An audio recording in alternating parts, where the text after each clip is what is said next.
जैसे जैसे चुनाव नजदीक आता जा रहा है, ऐसे ऐसे तमाम राजनीतिक पार्टियां अपने चुनाव तैयारी में जुट गई है।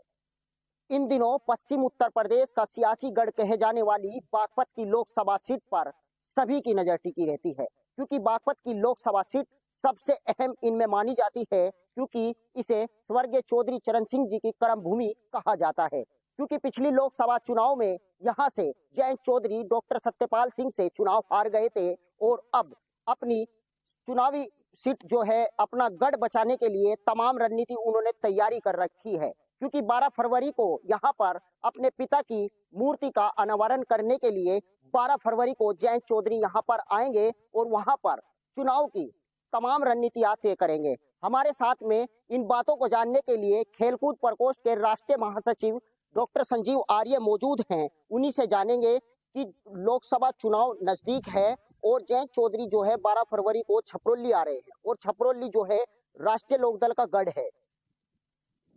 छपरौली में 12 फरवरी को किसान मजदूरों के मसीहा चौधरी अजीत सिंह जी की प्रतिमा का अनावरण करने के लिए राष्ट्रीय अध्यक्ष जयंत चौधरी जी आ रहे हैं।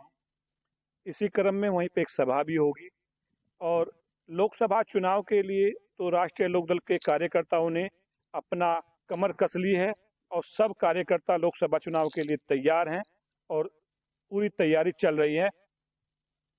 तो क्या तैयारी है, किस तरीके की तैयारी है, क्या वहां पर रणनीति तय होगी, क्या क्या प्रोग्राम वहां पर रखेंगे? आदरणीय जयंत चौधरी ने लोकसभा चुनाव के लिए पर्यवेक्षक नियुक्त किए हैं। वे हर जिले में जा रहे हैं और पूरे जिले के मतदाताओं में, कार्यकर्ताओं में और लीडर हैं, पूर्व विधायक हैं, उनसे मुलाकात कर रहे हैं और वहाँ किस तरीके से चुनाव जीता जा सकता है उसके लिए तैयारी चल रही है। तैयारी में जो है क्या रणनीति तय होगी, क्योंकि लोकसभा चुनाव बिल्कुल नजदीक आ गया है और कार्यकर्ताओं से चौधरी साहब ने क्या क्या बातचीत की है, क्योंकि प्रोग्राम भी नजदीक है, 12 फरवरी ज्यादा दूर नहीं।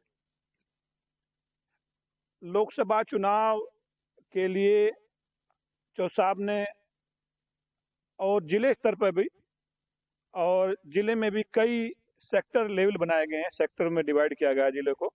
पहले विधानसभा में 5 सेक्टर थे, फिर 10 थे, तो इस तरह सेक्टरों में डिवाइड किया गया है। गांव में बूथ स्तर की कमेटी बना चुके हैं और गांव में जो हमारे जा रहे हैं कार्यकर्ता और जो रूठे हुए हमारे थे उन्हें मना रहे हैं और चौधरी साहब का जो संदेश है, भाईचारे का संदेश है, एकता का है, ईमानदारी का है, वो दे रहे हैं। और लोकसभा चुनाव को राष्ट्रीय लोकदल के एक एक कार्यकर्ता ने अपनी कमर कस ली है और पूरी तैयारी में है। खिलाड़ियों को लेकर भी जो है जयंत चौधरी कई सम्मेलन कर चुके हैं।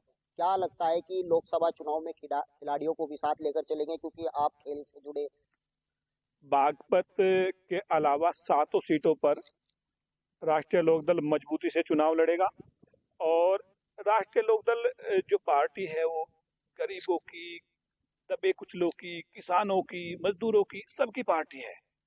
और खासतौर से जो सरकार ने वादे किए थे भाजपा ने, वो अपने वादों पे खरे नहीं उतर पाई। बेरोजगारी का बहुत बड़ा मुद्दा है। युवाओं का 2 करोड़ रोजगार देने का वादा किया था, सरकार ने कोई रोजगार नहीं दिया। युवाओं की उम्र निकल गई है। चौधरी साहब ने प्रयास किया, अभी यूपी पुलिस की भर्ती थी तो उसमें उम्र बढ़ाई गई। जिन बच्चों की उम्र निकल गई, कोरोना काल में निकल गई, उन 3-3 साल 4-4 साल से भर्तियां नहीं, जो भर्ती पर युवाओं के नाम पर जो सरकार आई थी उन्होंने युवाओं के साथ छल किया है। और चौधरी साहब तो युवाओं के, खिलाड़ियों के चहेते बन गए हैं। उन्होंने जिले में हर जगह खेल कूद के स्टेडियम बना रहे हैं, अपनी संपूर्ण निधि खिलाड़ियों को समर्पित कर दी है। चौधरी साहब ने तो ऐसे ईमानदार नेता हैं इस देश के, जिसके पीछे ईडी सीबीआई नहीं लगा सकते। भाजपा वाले डरते हैं चौधरी साहब से। एक आदरणीय जयंत चौधरी भारत के ऐसे नेता है जिससे भाजपा वाले डरते हैं। ईमानदार है, ये तो ईमानदारों की पार्टी है, गरीबों की पार्टी है, मजदूरों की पार्टी है, किसानों की पार्टी है ना। भाजपा ने सरमाएदारों का फायदा किया है, सारा जो अरबपति लोग हैं, जो लाला लोग हैं, उन लोगों का फायदा किया है। तो लोकदल पार्टी गरीब, किसान, मजदूर, दलित, अगड़ा पिछड़ा, दलित बेटी के लिए चौधरी साहब ने लाठियां खाई। अब ये देखिए, सबके लिए लड़ते हैं चौधरी साहब, तो सबके लिए अड़े रहते हैं। बिल्कुल, ये थे हमारे साथ में डॉक्टर संजीव आर्य, जो खेलकूद प्रकोष्ठ के राष्ट्रीय महासचिव हैं। इन्होंने तमाम बातें बताई है, लेकिन चुनाव को लेकर इन्होंने अपना गढ़ बचाने के लिए फिलहाल तमाम रणनीतियां तय कर ली है, क्योंकि पिछली लोकसभा में हुई हार का बदला लेने के लिए अब इन्होंने एक नया एजेंडा तैयार किया है, जो गांव-गांव जाकर एक काम करेगा और जनता को समझाने का काम करेगा। यानी कि जो चौधरी चरण सिंह की नीति है, उन नीतियों को ग्रामीणों को समझाने का काम करेगा और उन्हें पार्टी की विचारधारा बताएगा, क्योंकि इनका साफ तौर पर आरोप है कि भाजपा ने युवाओं के साथ धोखा किया है। यानी कि जिस मुद्दे को लेकर भाजपा ने केंद्र में सत्ता हासिल की थी, उन वादों पर सरकार खरी नहीं उतरी है। हालांकि चौधरी चरण सिंह का गढ़ ये बागपत है और इस बागपत गढ़ पर सियासी गढ़ की जो है तमाम राजनीतिक पार्टियों की नजर टिकी रहती है।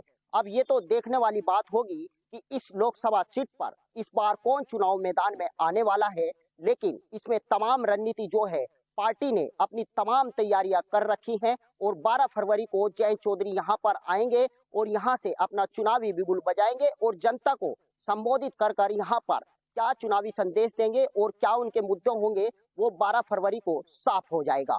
हैदर मलिक, न्यूज 80, बागपत।